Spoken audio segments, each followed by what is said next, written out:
Set your troubled hearts at rest. It seems to fly in the face of our many troubles. Troubles are all around us, troubles are within us, and yet Jesus in the scriptures said, the words are attributed to him, saying, "Set your troubled hearts at rest." A few days ago, a woman not quite 60 had a heart attack. She had played bowls in the afternoon, went home, said she'd had an enjoyable day, sat down to a cup of tea, slumped in her chair, and died. For just on 60 years, she had been good company, apparently in good health. She had shown no indications otherwise, but with nothing to sustain her in that last moment, she slipped into her death. Another woman, much older, had what her family called a wonky heart. They said she'd had a wonky heart for years. Over more than 15 years, at least 3 heart specialists had stood at her bedside and said that her heart would give out any time, but she outlived the 3 of them. The cardiologists used different language to describe how one dies from a sudden coronary occlusion, and another has congestive heart failure. Some people get absorbed, overwhelmed by fibrillation episodes, and some live on for years despite it all, with their pacemakers and their stents and the constant care, all of that. There was a time when we were victims of our hearts. The heart hit us with its malady and we dropped dead. These days, we know something about how to prevent that from happening, how to protect the heart, how to strengthen the heart, how to enhance the heart, how to have a healthy heart.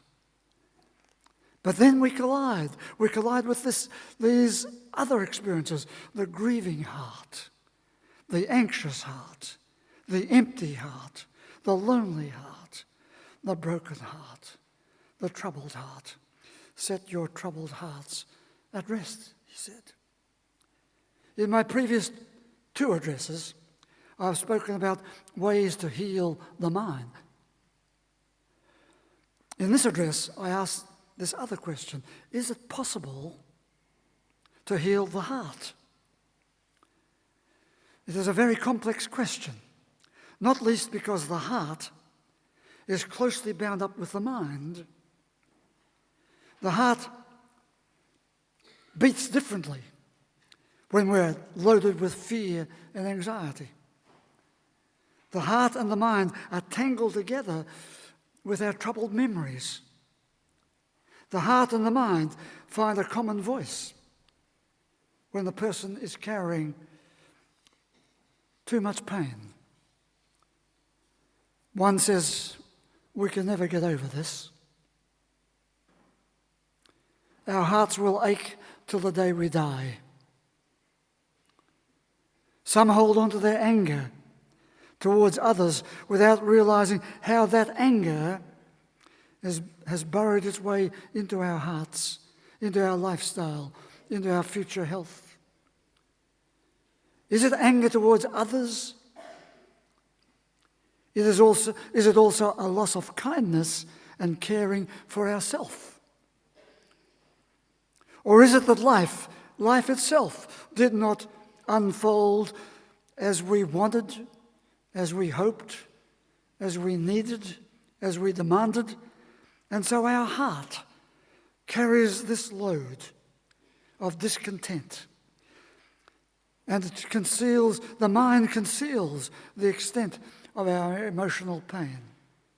Is it possible to recover from a damaged heart?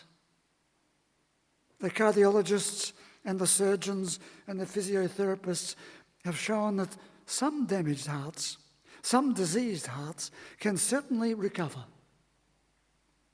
Good news. Is it possible to recover from a broken heart? Is it possible to recover from a grieving heart? Is it possible to recover from a hardened heart, an empty heart? I've read Dean Ornish's book several times. He's a distinguished American cardiologist. Wrote this book back in the 1990s. Scientific basis for the healing power of intimacy. The very first lines in his book. Our survival, he wrote, depends on the healing power of love, intimacy, and relationships. Physically, emotionally, spiritually, he says, as individuals, as communities, as a country, as a culture, perhaps even our species. Our survival depends on the healing of the heart. We need to be open to the many sources of that healing of love and intimacy and relationships. The many sources and the many expressions and the many satisfactions and the many enjoyments that enhance and strengthen the heart. Too often, I think, we restrict ourselves to one channel, one source, one way. And so quickly, when it doesn't happen in that one way, we become angry, aggrieved, vicious, violent, or indeed, some people simply give up and die. The cardiologists in the general field of specialist care will tell you to have a sensible diet, to have an intelligent, sensible exercise program, to avoid smoking, alcohol in excess, drugs, and stress. They've said that again and again. We continue to largely ignore them.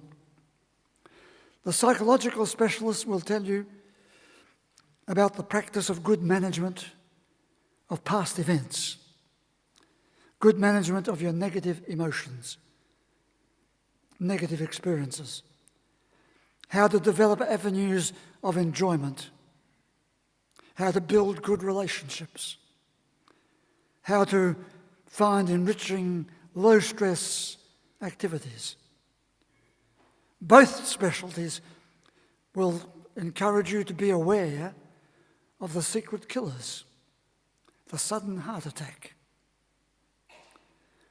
the unseen heart disease, the corrosion of negative moods and emotions, the destructive power of the unfulfilled life, the failure to develop a meaning and purpose in life, or to sustain that meaning and purpose.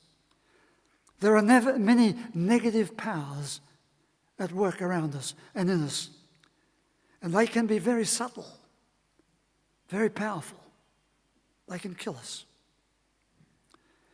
I want to put to you the possibility of some positive powers today for the healing of the heart.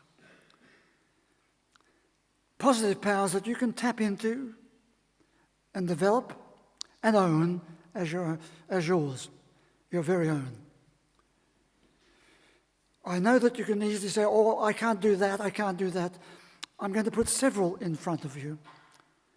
And you can say, I can't do that. All right, move on to the next. Perhaps you can do that or that. Maybe you can't do all of them. But see if we can find more than one. And I'm going to take a well-known stress that affects the heart. Loss. Loss and loneliness. Loss and emptiness within. Loss and the tangled mind of our emotions, the emotions that gather around our loss. Let us assume, for just a few moments, that we'll stop blaming ourselves for the mistakes we've made in the past. Let us assume for just a few moments that we'll stop blaming others for their bad behavior, their stupid behavior. Let us stop and pause for a moment and assume that we can stop blaming life, that life did not empty a load of plums on our doorstep. Assume just for a few minutes, that we're going to face the reality of our loss and the emotions that go with it. Assume for a few moments that we now really want to find some healing for our hearts.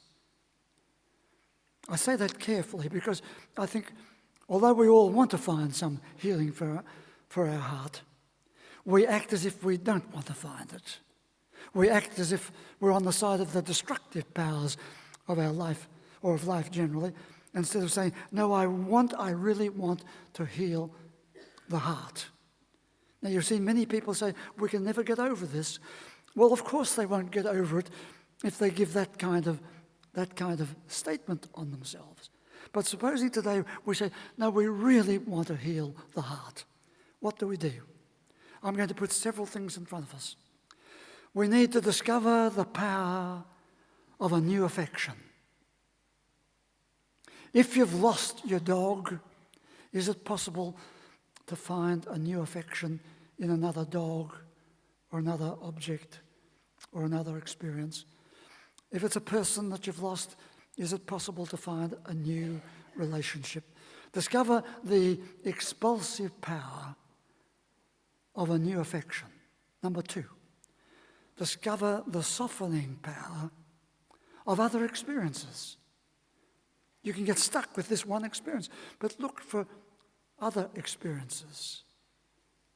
The garden, the rocks, the music. Softening power of other experiences. Number 3, discover the inspiring power of another activity. Do something that lifts you. Inspiring power. There are 3 so far. A new affection, other experiences, another activity. I move on to number 4. Discover the joyful power of positive emotions. Discover the expansive power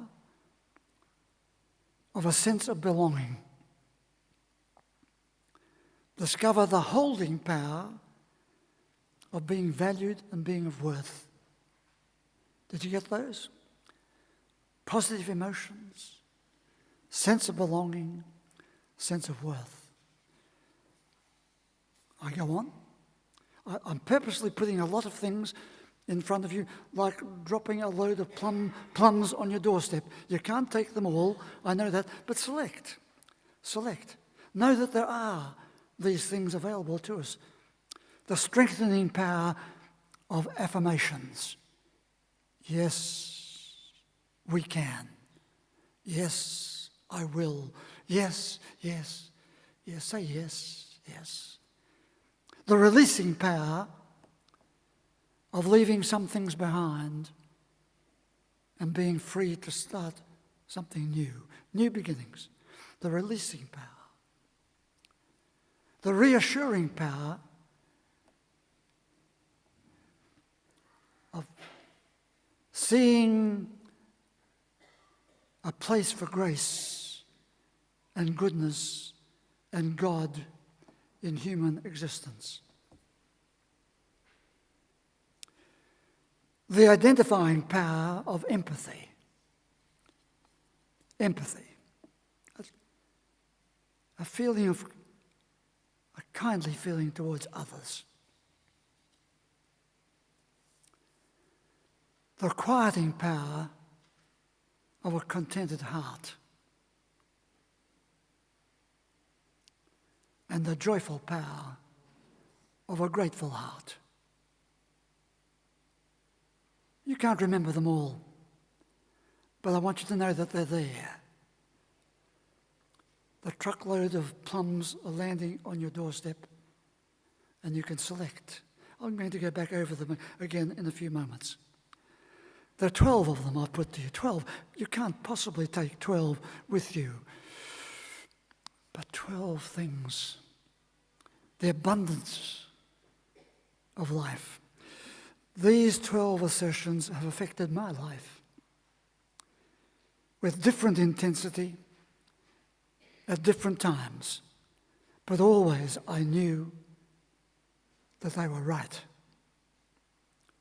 I felt that the more we can focus on these assertions, these 12 disciples, these 12 assertions, our life will be better in the larger place. I have seen them and their effects in the lives of others, and they've taken them on here and there, and I know they're right. I've sought them and I've failed to find them, but I've still known they were right. I've sought to analyze them, to analyze their origins, their manifestations, and their failure, knowing that this would be a constant challenge, but always knowing them to be right. I've sought them in the obituaries and the biographies, in the stories and the accounts and the achievements of men and women in different times and different places. And even though many of them, they too fell short and failed, they remained the great aspiration of what we all know to be right. They're so vital to life. They are important to protect our heart, to enhance our hearts, to strengthen our hearts, whether our hearts are empty or grieving or lonely. And so in this Michaelmas season, I want to express the hope that everybody listening to me here, or indeed in 130 countries around the world, that every person who listens to me in this address will discover the power of a generous heart, of a gracious heart, of a good heart, from Syria to the Sudan, from Iraq to Afghanistan, from the children of Mildura to the children of Melbourne, from every fearful, angry adult heart to every heart that is searching to find just one way to be generous. Look, therefore, discover it, test it, the power of a new affection, the power of another experience, the power of another activity.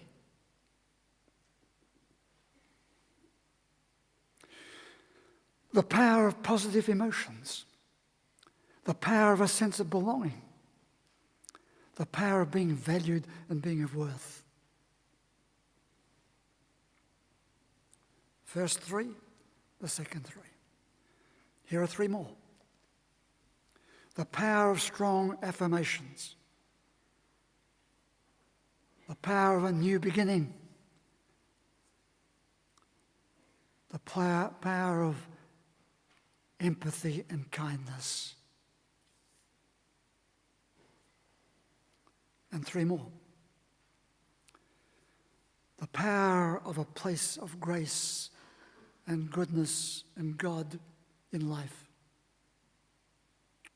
The power of a contented heart.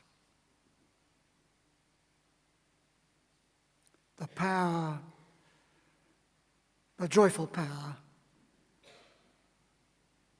of a grateful heart. Can we say it?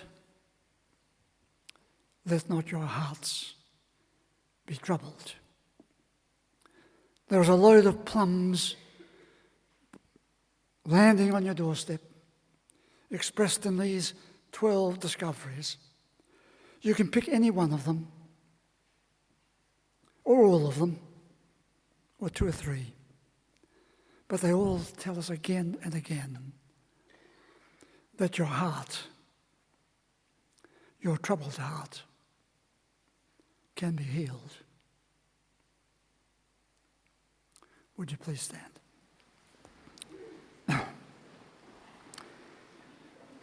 Would you say with me, Our Father, who art in heaven, hallowed be thy name. Thy kingdom come. Thy will be done on earth as it is in heaven. Give us this day our daily bread, and forgive us our trespasses, as we forgive those who trespass against us. And lead us not into temptation, but deliver us from evil. For thine is the kingdom, the power and the glory, forever and ever. Amen.